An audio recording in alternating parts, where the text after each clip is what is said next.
कहते हैं heart attack बुढ़ापे की बीमारी है, लेकिन पिछले कुछ समय से देखा जा रहा है कि हार्ट अटैक कम उम्र के लोगों को हो रहा है। क्या वजह है इसके पीछे? क्यों बढ़ रहे हैं मामले? इस विषय पर चर्चा करने के लिए हमने आमंत्रित किया है प्रोफेसर तरुण कुमार जी को, जो कि कार्डियोलॉजिस्ट हैं आरएमएल हॉस्पिटल में। सर, बहुत बहुत स्वागत है आपका पंजाब केसरी टीवी और नवोदय टाइम्स पर। धन्यवाद तरुण जी। सर, क्यों बढ़ रहे हैं मामले ये? देखिए, जो इंडियन सब कॉन्टिनेंट है, इसमें पहले भी, अभी की बात नहीं कर रहे हैं, पोस्ट कोविड एरा की बात नहीं कर रहे हैं, पहले भी क्या होता था कि जो हार्ट डिजीज होती थी वो करीबन 1 डिकेड यानी कि 10 साल पहले होती थी। अगर हम बात करें यूएस की या वेस्टर्न कंट्रीज की, ज्यादा प्रोग्रेसिव डिजीज होती, ज्यादा एग्रेसिव डिजीज होती थी और उसमें डेथ भी ज्यादा होती थी। तो ये पुरानी बात थी। और उस टाइम था जो हमारे पास, जैसे कि यूएस में बोले तो 65 पे हार्ट अटैक आता था, तो इंडिया में 55 एक एवरेज एज मानी जाती थी, जिसमें हार्ट अटैक के ज्यादा केसेस देखने को मिलते थे। लेकिन पिछले 2-3 सालों से क्या हुआ है कि जो ये एज ग्रुप का एक दायरा था, जिसमें लोग कहते थे कि मैं 20 साल का हूँ, मैं 25 साल का हूँ, मुझे हार्ट अटैक नहीं आ सकता। लेकिन अब मैं बोलूंगा कि 20 साल के ऊपर के लोग भी सेफ नहीं हैं और हार्ट अटैक किसी भी उम्र में आ सकता है। जो पोस्ट कोविड या कोविड के दौरान देखा गया कि लोगों की एक्टिविटी बिल्कुल नील हो गई थी, तो करीब तकरीबन 1 डेढ़ साल तक लोगों की एक्टिविटी नहीं रही, फिजिकल एक्टिविटी।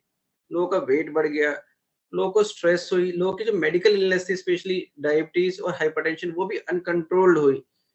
तो ये सारे के सारे फैक्टर्स, और लोगों को हम बोलेंगे कि कुछ मेडिसिन भी मिली जैसे स्टेरॉइड्स वगैरह, और कोविड ने भी कहीं ना कहीं इसमें रोल दिया है कि जिसमें पोस्ट कोविड इन्फ्लामेशन या लॉन्ग कोविड बोलते हैं। तो कहीं ना कहीं ये सारे फैक्टर मिला जुला कर इन्होंने अब असर दिखाना शुरू किया है, जिसमें अब हार्ट अटैक के इंसिडेंट्स ज्यादा आ रहे हैं, स्पेशली यंगर पॉपुलेशन।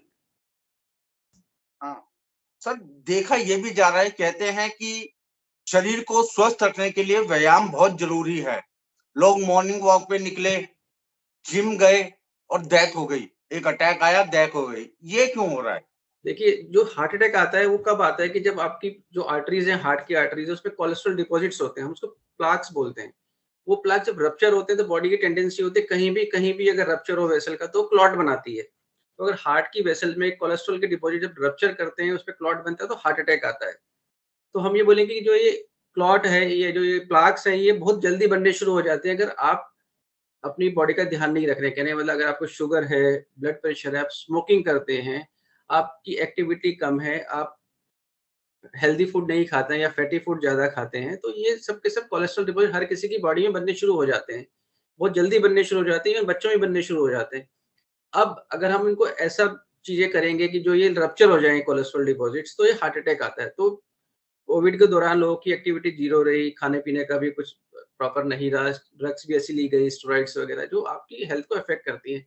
अब वो सडन एक्सरसाइज़ करना शुरू करेंगे, तो डेफिनेटली जो बॉडी आपकी कस्टम्ड नहीं है उस चीज़ के लिए, अगर वो चीज़ करेंगे, चाहे वो हेवी स्ट्रेस हो, अनकंट्रोल्ड हाइपरटेंशन हो, हेवी स्मोकिंग हो या हेवी एक्सरसाइज हो, जो आप रूटीनली नहीं कर रहे हैं, तो आपको हार्ट अटैक आने के चांसेस रहेंगे।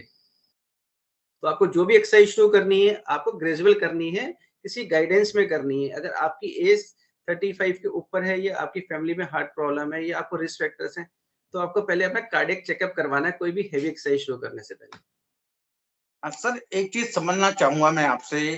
ये जितने भी यंग लोगों में हार्ट अटैक आ रहे हैं कि जिम गया, हार्ट अटैक हो गया, मॉर्निंग वॉक कर रहे थे, दौड़ लगा रहे थे, हार्ट अटैक हो गया, क्या ये एकदम अचानक होते हैं या इससे पहले कुछ लक्षण भी नजर आते हैं? देखिए, मोस्टली पेशेंट को कुछ ना कुछ प्रीमॉनिटरी सिम्पटम्स आते हैं। उनको एंजाइना होगा, यानी कि एंजाइना मतलब होता है चेस्ट पेन होगा, उसमें हेवीनेस लग सकती है, साथ में लेफ्ट आर्म में पेन आ सकता है, लोअर जॉ तक पेन जा सकता है, एपिगैस्ट्री पेन हो सकता है। ये पेन आपको दबाव जैसा प्रतीत हो सकता है, जलन जैसा प्रतीत हो सकता है, और साथ में आपको घबराहट हो सकती है, पसीना ज़्यादा आ सकता है। तो बीच में कहीं न कहीं आपको वार्निंग साइन्स मिलेंगे। लेकिन अगर आप उसको नेग्लेक्ट करते हैं और अपना डाइट का भी ध्यान नहीं रखते हैं, और जो आपकी मेडिकल इलनेसेस है, स्पेशली डायबिटीज, हाइपरटेंशन, है ना? और अगर मैं वेट का ध्यान नहीं रख रहे हैं, रेगुलर एक्टिविटी नहीं कर रहे हैं और स्मोकिंग किए जा रहे हैं, क्योंकि हम बोलेंगे स्मोकिंग तो हम लोग सब नेचुरली दिल्ली या इंडिया में कर ही रहे हैं, क्योंकि हमारा जो पॉल्यूशन लेवल है वो हमेशा बहुत ज्यादा रहता है। तो हम 8-10 सिगरेट तो हर रोज की बिना पिए ही पी रहे हैं। तो हर कोई स्मोकर है, हम ये बोलेंगे, और जो उस पे ऊपर से स्मोकिंग कर रहा है वो तो डबल स्मोकर हो जाता है। तो जो भी ये चीज़ें कर रहे हैं, उसके बाद तो सडन कोई भी चीज़ करेंगे तो डेफिनिटली उनकी बॉडी में रिस्क फैक्टर्स हैं, कहीं न कहीं कोलेस्ट्रॉल डिपॉज़िट्स हैं और वो एक रिस्क ग्रुप में आते हैं। सर, इसी से रिलेटेड एक समझना चाहूंगा मैं आपसे कि इसके जो शुरुआती लक्षण होते हैं वो क्या होते हैं? देखिए, सबसे पहले तो ये होगा कि आपको कोई अंडरलाइंग डिज़ीज़ है, जैसे डायबिटीज़ है, हाइपरटेंशन अनकंट्रोल चल रही है, तो ये आपको एक हार्ट डिज़ीज़ के लिए रिस्क फैक्टर्स हैं।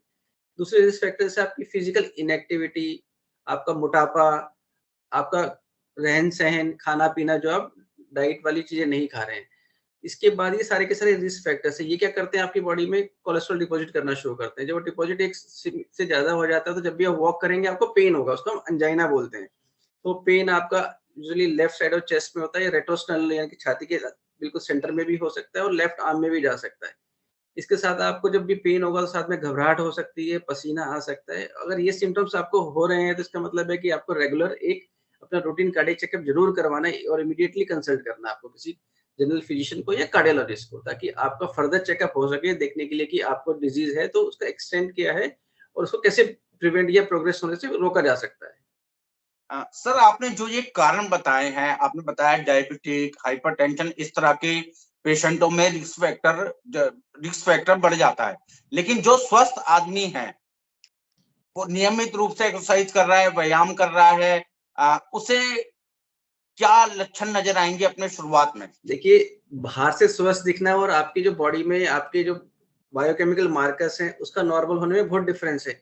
एक आदमी देखने में आपको नॉर्मल बॉडी वेट या नॉर्मल हाइट वेट का लग सकता है, लेकिन उसकी बॉडी में लिपिड लेवल क्या है, उसका ब्लड प्रेशर क्या है, ये सारे के सारे मैं बोलूँगा जो 20-25 साल के हो गए हैं आज की डेट में, उनको मोबाइल नंबर के साथ-साथ उनको अपना ब्लड प्रेशर की रीडिंग, शुगर की वैल्यू, कोलेस्ट्रॉल की वैल्यू, ये सब पता होनी चाहिए। ये नंबर आपके लिए ज़्यादा ज़रूरी है इंस्टेड ऑफ मोबाइल नंबर याद रखना। अगर ये वैल्यूज़ आपको पता है, तो आप एक रिस्क फैक्टर से बाहर हैं।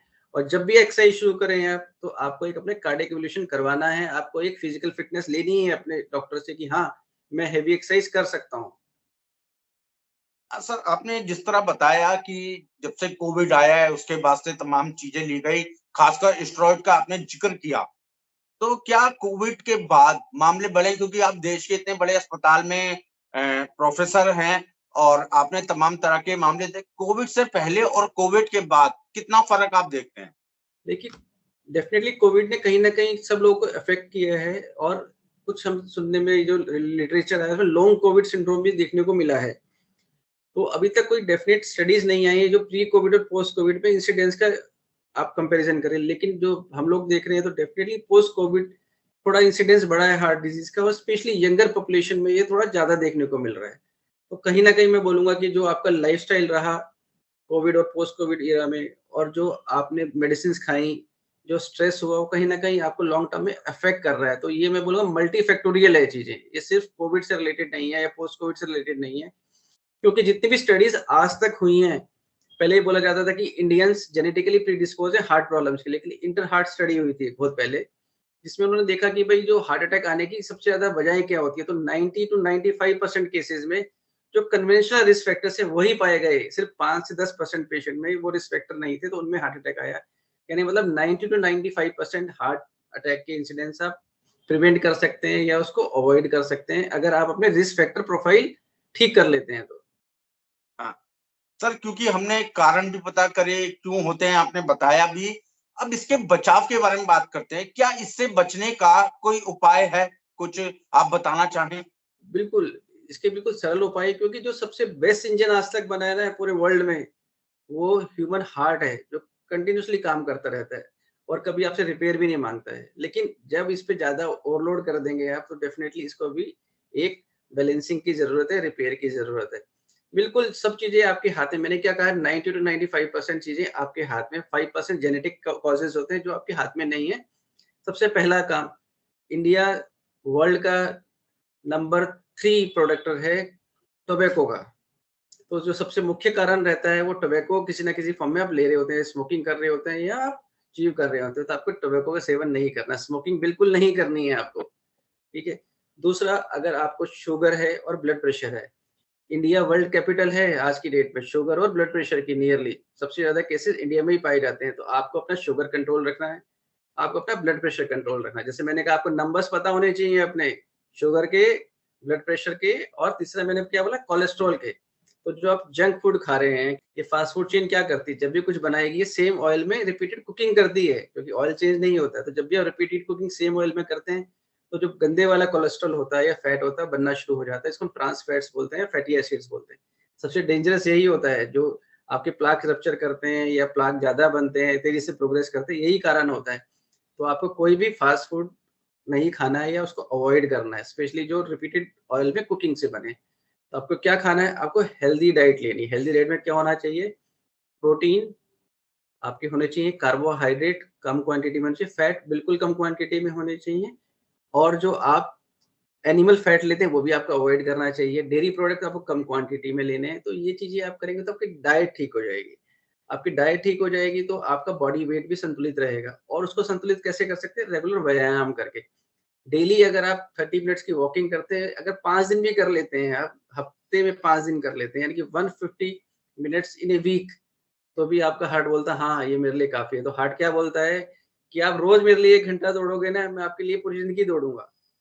तो आपको 1 घंटा अपने हार्ट को देना है। तीसरी चीज़ स्ट्रेस। स्ट्रेस को कंट्रोल करने के लिए मैं बोलूँगा कि आपके जो फैक्टर्स हैं, एनवायरमेंटल फैक्टर, जॉब स्ट्रेस हो सकता है, फैमिली स्ट्रेस हो सकता है, मेडिटेशन कीजिए। स्ट्रेस को आपको दिमाग तक रखना है, दिल तक नहीं लाना है, तो आपको स्ट्रेस अवॉइड करना है। तो सिंपल है, डायबिटीज़, हाइपरटेंशन, स्मोकिंग, आपका मोटापा, रे आपका व्यायाम और खाना-पीना और स्ट्रेस, ये 6 चीज़ें हैं। अगर आप इसको कंट्रोल कर लेंगे तो आपका 90 टू 95% हार्ट अटैक आने का रिस्क कम हो जाएगा। तो ये कुछ चीज़ें तो आपके हाथ में नहीं है, लेकिन जो 95 इज़ अ ह्यूज चंक, अगर वो भी आप कम कर लेते हैं तो डेफिनिटली आप बेटर रहेंगे। और 7 चीज़ की जब भी आप, क्योंकि अब हम ये देख रहे हैं कि कोई भी एज ऐसी नहीं है जो हार्ट अटैक बोले कि मैं सेफ हूँ। तो आपको अपना रेगुलर चेकअप ज़रूर करवाना है। एटलीस्ट सिंपल टेस्ट करवाइए, शुगर का, लिपिड का और बीपी का। अगर आपके डॉक्टर बोलते हैं कि हाँ, आपको कार्डियक ईसीजी, इको, टीएमटी भी करवाना है, आप उस एज ग्रुप में आ रहे हैं या आपकी फैमिली में प्रॉब्लम है हार्ट डिसीज़ की, तो वो भी करवाना है आपको। तो आप बिल्कुल निश्चिंत 100% सुरक्षित हो जाएँगे। देखिए, आपकी जो डाइट होनी चाहिए वो उसमें फ्रूट्स और वेजिटेबल की सर्विंग 2 से 3 बार आप दिन में डाइट लेते हो, उसमें कुछ ना कुछ फ्रूट्स और वेजिटेबल्स होने चाहिए। जो डेयरी प्रोडक्ट्स है वो कम से कम क्वांटिटी में होनी चाहिए। ऑयल या फ्राइड फूड कम से कम होने चाहिए, नहीं होने चाहिए, और प्रोटीन इंटेक एक सफिशिएंट क्वांटिटी में होना चाहिए। अगर ये डाइट है आपकी इस तरह से रेगुलर बेसिस पे, तो आपको कोई प्रॉब्लम नहीं होगी डाइट से रिलेटेड। लेकिन आप डेली बेसिस पर फास्ट फूड खा रहे हैं, बर्गर खा रहे हैं, या आप इवन मैं बोलूँ बेकरी प्रोडक्ट्स खा रहे हैं, जिसमें भी काफ़ी हिडन फैट होता है बेकरी प्रोडक्ट्स में। तो कहीं न कहीं आप एक स्मॉल क्वांटिटी में ले रहे हैं, लेकिन रेगुलर बेसिस पे ले रहे हैं, तो अक्यूमुलेट होता जाएगा बॉडी में, वो आपको हार्म करेगा। लेकिन अगर आप प्रॉपर रेगुलर एक्टिविटी कर रहे हैं, रेगुलर एक्सरसाइज कर रहे हैं, वो कैलोरीज़ जो एक्स्ट्रा कैलोरीज़ ले रहे हैं या वो ले रहे हैं, वो बर्न आउट कर रहे हैं, तो उतना आपको हार्म नहीं करता। रेगुलर बेसिस पे आपको कोई भी ऐसा फास्ट फूड का सेवन नहीं करना है कि आप रेगुलर बेसिस पे बर्गर खा रहे हैं या रेगुलर बेसिस पे आप जलेबी खा रहे हैं या समोसा, कचौरी खा रहे हैं। ओकेजनल चलता है, लेकिन आपको उसके साथ-साथ फिजिकल एक्टिविटी भी रखनी है। डरने की ज़रूरत नहीं है, बिल्कुल नहीं डरना है। बस मैं ये बोलूँगा कि जो आपके हार्ट का जो केयर है, वो आपके अपने हाथ में है। जैसे आप उसको रखोगे, वो वैसा आपको रिज़ल्ट देगा। बहुत बहुत शुक्रिया प्रोफेसर तरुण कुमार जी, ये महत्वपूर्ण जानकारी देने के लिए। और हम भी आपसे यही अपील करेंगे, अगर आपको कुछ भी इस तरह के सिम्टम नजर आए तो नजदीकी डॉक्टर से संपर्क करें। सर, बहुत बहुत शुक्रिया पंजाब केसरी और नवोदय टाइम डिजिटल से बात करने के लिए। बिल्कुल, जैसे कि वर्ल्ड हार्ट डे भी आने वाला है, तो मैं एक मैसेज देना चाहूँगा कि आप स्वस्थ रहिए, अपना दिल का रखाव कीजिए और हार्ट डिज़ीज़ से बचे रहिए। धन्यवाद।